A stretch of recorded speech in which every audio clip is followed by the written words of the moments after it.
to the vlog. Today is September 25th.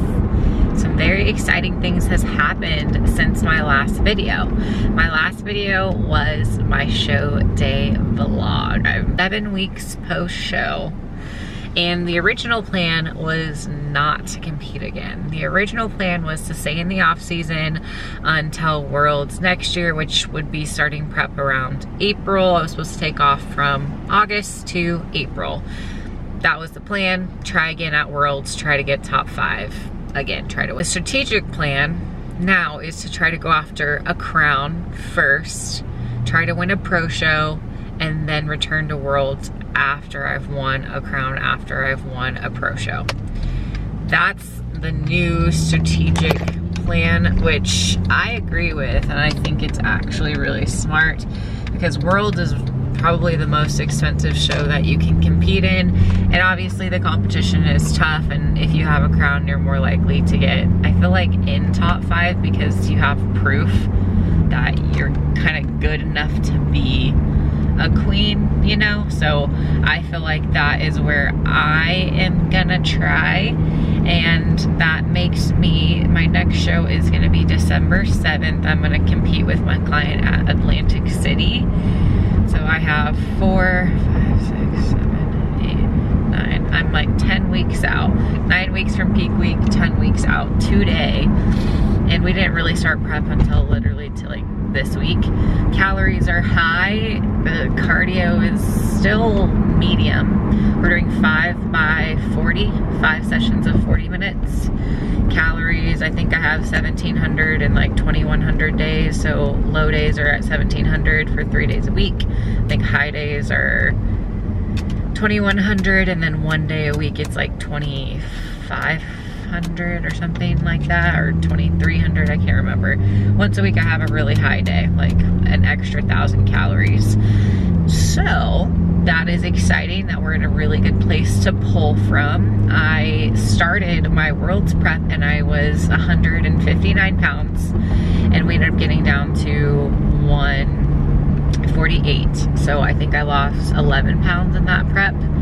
And this time we're starting, you know, 150, 149, and we have no idea where we're gonna end up, because my last 2023 I was on stage at 141 at Worlds, and I felt pretty good there, and I don't know, we'll just see. So I feel like I'm just gonna bring a better package. I'm thinking about doing fitness with a costume. I still don't have a costume, so I don't know if I'm gonna do it. I do know that I'm going to do bikini for sure, and we'll just kind of see, take it from there, have fun with it. There's really no pressure for the show, and I have to do a better job at not getting so stressed out. For Worlds prep, man, I was so stressed out, and I guess there is a reason, because it is a world championship, but just there, and then I was going on vacation after, and I think there was a lot of stress for both of those, like packing for both of the shows. And I know that's so, like, that sounds stupid. How did packing make you stressed out? I don't know. Having to carry, like, I was away from home for like 2 solid weeks. That was a long time for me to be away from home, away from my routine, to literally have a peak week, go compete, do, like, have enough stuff for photo shoots, do photo shoots, have my client there, and then all my family, my boyfriend came, then me and him did our anniversary trip, and then go into anniversary trip without my routine. Like, it was just a lot of stuff going on. I was so overwhelmed when I got home. After I got back home from Miami, it was like this instant post-show, post-vacation blues. It hit me so hard. I had like the best time at my show and like the best vacation ever. It's everything. It was just I was on such a dopamine high. It was like photo shoots and competing and glam and gowns and stage and you know, bikinis and like going out to dinner a bunch and like being in a new place and just like sleeping in this like really nice clean hotel that's like luxury and just feeling very luxury and I don't know, just like having no worries about work, about competing. Like there was no timelines. You could wake up, go to bed when you wanted, wake up when you wanted. Just seeing the ocean made me very happy and very calm. The good weather, the warmth of the sun, like the sand, the beach. It just, that was my dream life. Like I was living my dream life. And when I got home to Kansas, I was just like, fuck this. Like, fuck this. I do not want to be here. Take me back. And yeah, and so that's kind of when like reality set in. I was like, oh my gosh, wow. Okay, we're not that far away from our dream life, but to get there, we still have to work really, really, really hard for it. So I don't know, I just got super sad when I came back and I didn't really know how to handle it that well. I'm better now that I've had time, but I was just gone for 2 weeks. So you get used to a new habit pretty quickly. Then I got home, then like 6 weeks go by and I've just been kind of cruising in this off season in a reverse diet. I just followed my reverse diet, super clean with food. I never expected really only to gain like 2 pounds. I competed at 148 and I'm 150 right now, which is nuts. And my body's really happy at 145 to I'd say 49. That's like its happy zone. We have certain set points, I feel like, that we feel good, we feel efficient, we're not starving, we're not hungry. It's just where our body's most comfortable, and that's always my set point. So I think I just got to my set point and it just happened to be at the time that I was reversing and nothing has happened. We've definitely pulled back on cardio. We've increased food slowly, but I've done it through clean food, and then once a week I let myself have something fun, and yeah, that's it. I followed my reverse, finally. Followed it and it worked. Surprise, surprise. If you follow the reverse diet, it actually does work. And I did clean foods. I have not added back nut butter, have not added back protein powder. It's been different, it's been nice. I've never been able to like stay on a diet and be able to like jump into a show. And in the IFBB, that's more common, where you get lean and then you try to capitalize on that leanness and just jump in as many shows as you can to try to win a pro show. That's how a lot of pros do it, but because WBFF shows, they're limited and they're really spaced out, it does make it hard to strategize when to stay lean and like how you prep, because it's not like there's shows back to back to back weekends. There's always at least a month or two gap in between. So to peak conditioning for Worlds and then to have to stay that way for a month, it's not really realistic. And there's not that many shows. Like I think there's only like less than 5 pro shows a year, and they're set times. It's not like they have one every single weekend. So there's always pros and cons to every federation that you compete in. I'd say pros for IFBB is that there is a show essentially every single weekend. So when your body is ready, you can go compete literally anywhere in the United States, any Saturday in the week, like in the year. Other federations, there's less shows, less competition. So WBFF, there's a lot less athletes. I feel like it's still really tough competition. I don't know, I don't want to say easier, but it is easier in a sense because it's not as saturated. There's not as many athletes trying after the same goal. You don't have to qualify for the Worlds, like the Olympia, you have to qualify. So it's easier to, I guess, get a world title, but it's still just as hard. I don't know how to explain it. Like, to be a world champion at anything, it's still hard. It's still hard. It's hard when you compete in physique sports. It's hard when you do pageants, just because it's subjective, man. I worked really hard for that prep. It was not my best conditioning. I don't think it was my best package by any means. It was my favorite package. I felt very feminine, and I felt like I had the most muscle, and I could have been leaner, but they want us a little thicker, so it's hard to gauge how lean and how muscular for the bikini division for WBFF, because they really want healthy looking fitness models. They don't want you to cross too lean, because then you need to do fitness.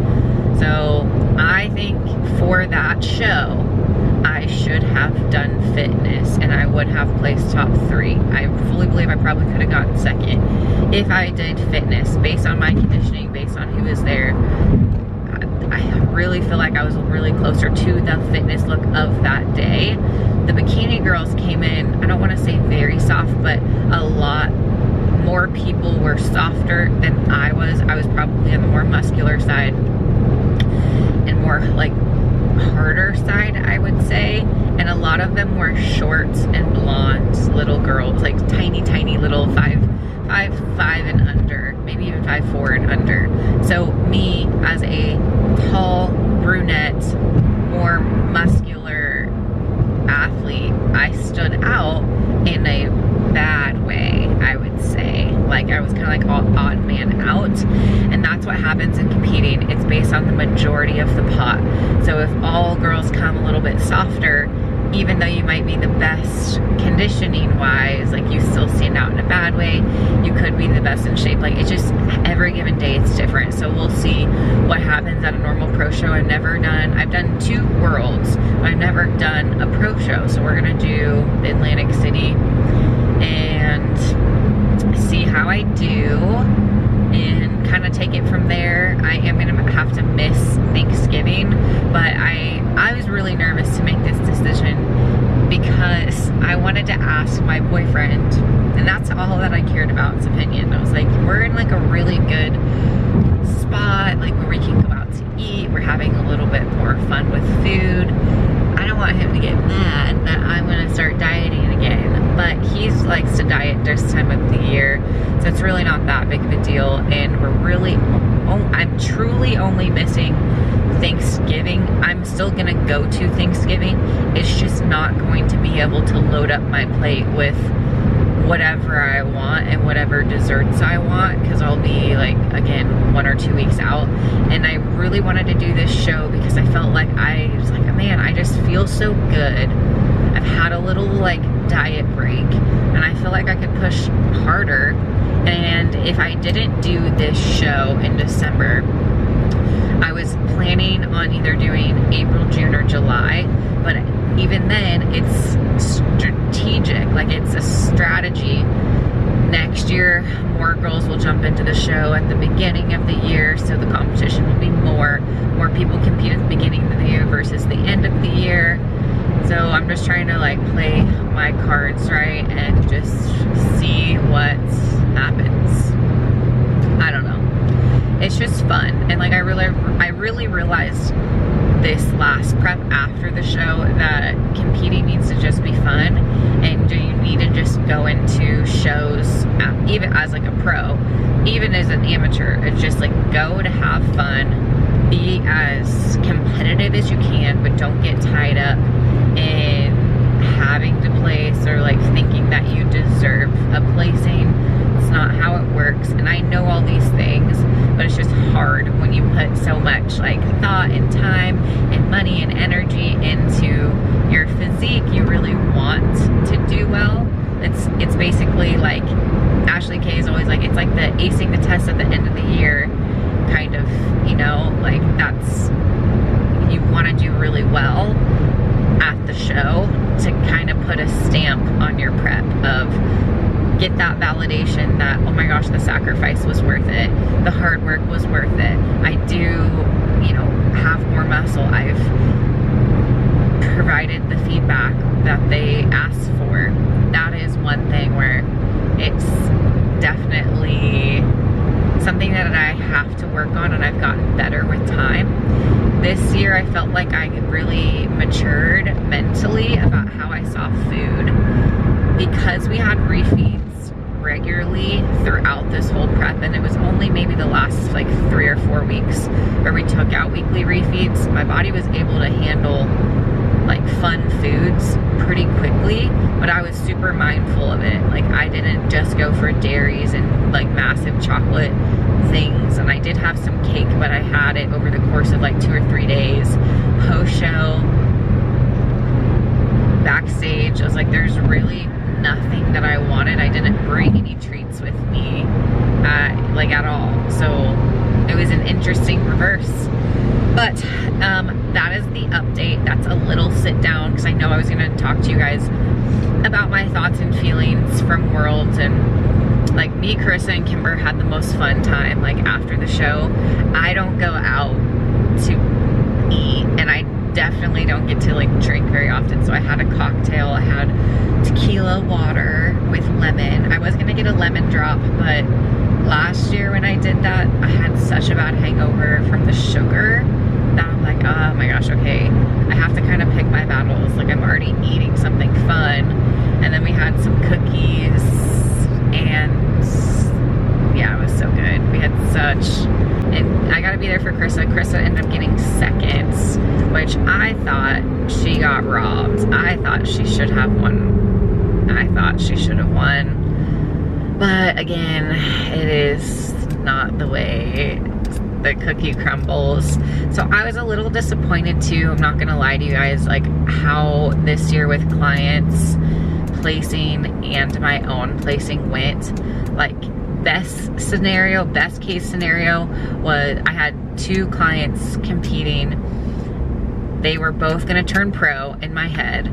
Both of them were gonna turn pro, and I was gonna get top 5 at Worlds. Like that was best case scenario. Or one of them turns pro and I get top 5 at Worlds. Like, okay, that was kind of like what I was planning, or at least like that was the goals for them. They both got 2nd place and I got 6th. So good thing is I did not go down in placing, but I didn't go up in placing, even though I looked better. So it's kind of like positive and negative. Like I don't know, it was kind of hard for me too. I'm like, well, how do I improve my physique if an improved physique doesn't place? And that's where it gets tricky. And then I thought, okay, well, what do I want to look like? And let's just like not worry about a standard and just like ask myself what I truly want to look like and where I think I can improve my physique. And it's still more glutes, more hamstrings, maybe a little more quad, a little more ab, a little bit more conditioning, and probably I'm good on back and shoulders, just maintaining.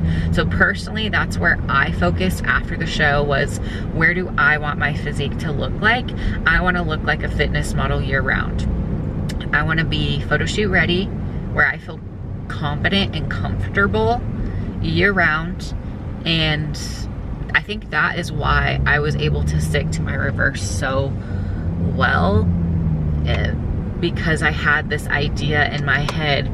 If I'm gonna be an example for my clients, I'm a literal walking billboard for like getting potential clients. Like if I can't even say on my stuff, like how could a client even expect me to be able to coach them through a reverse if I couldn't even do it myself? So it was so critical for me. One, I'm like, okay, I need to stay lean.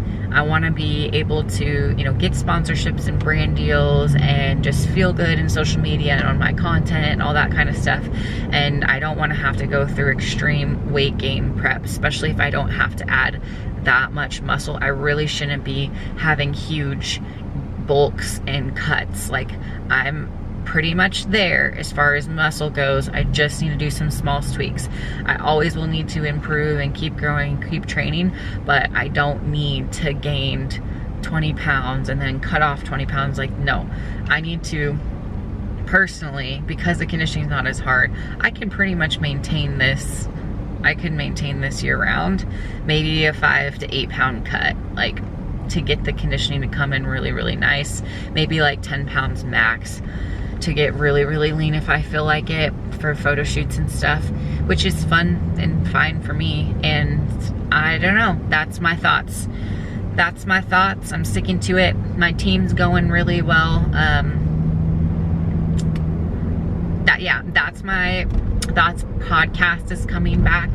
I stopped YouTubing and I stopped podcasting, and I've done this frequently where I take little breaks if I get overwhelmed, and I was very overwhelmed, and I just kind of was like, I can't handle, I have so much to do. I have like my clients now, I have work full-time with Angel, I have travels, I have my boyfriend in our relationship, like my family relationship, I'm doing volleyball, like I'm doing all this stuff. I'm like, it just was so much.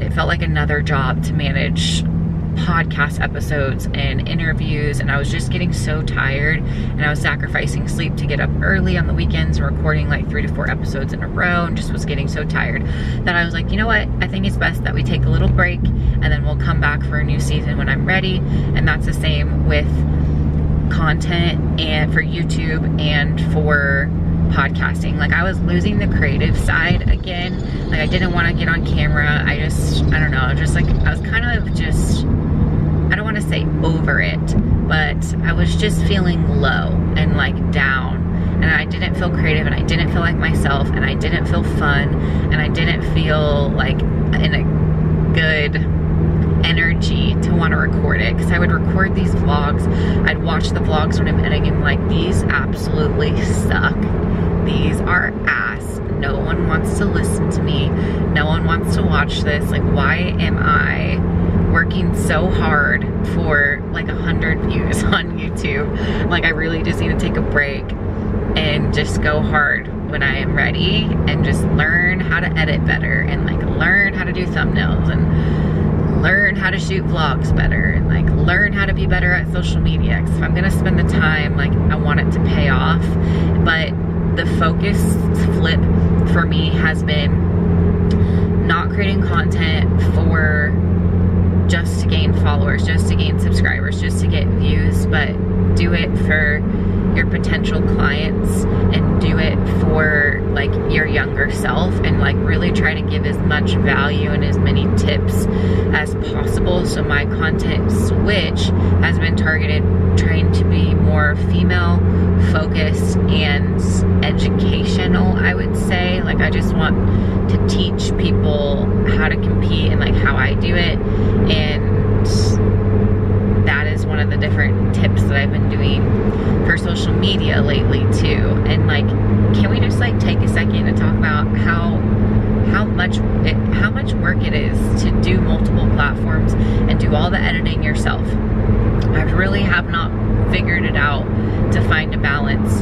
to get podcasts, like to have a Instagram page, to do regular posts and reels and talk on your story and engage and answer the comments and all that kind of stuff, and then have TikTok where you need to post like 21 times a day or 21 times a week or whatever, then to have YouTube and like YouTube shorts and then your YouTube videos, and have series, and have to do like SEO and uploading and editing and like finding the music and finding the time to edit and like recording it.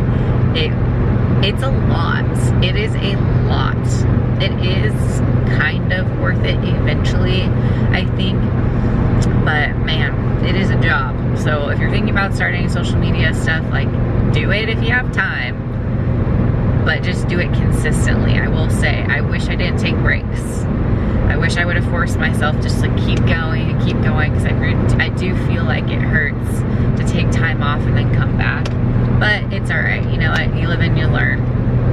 Whatever. Now we're getting ready for uploads on the weekly basis. I mean, I was gonna document last prep, but I didn't.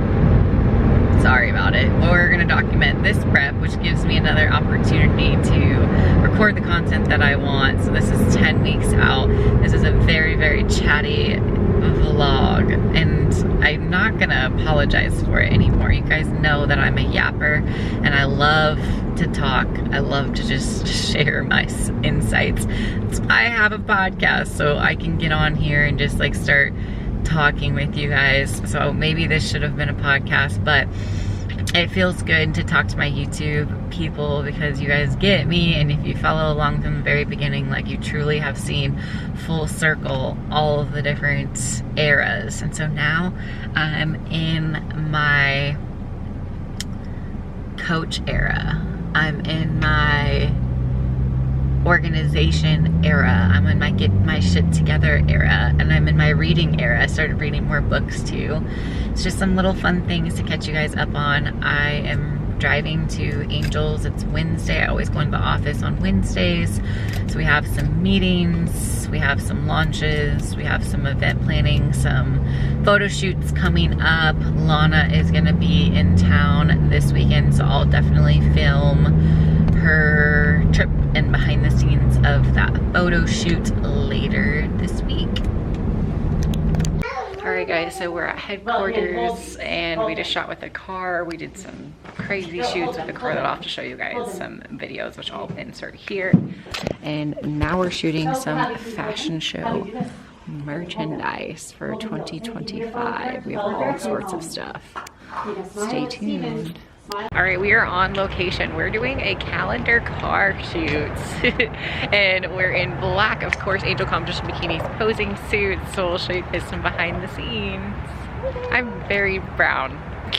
All right guys, so we are trading at Beastified. There's like nobody here on Sunday mornings, literally no one. So Sundays are the vibe here at Beastified. I just did a little ab session and we did some posing with my client.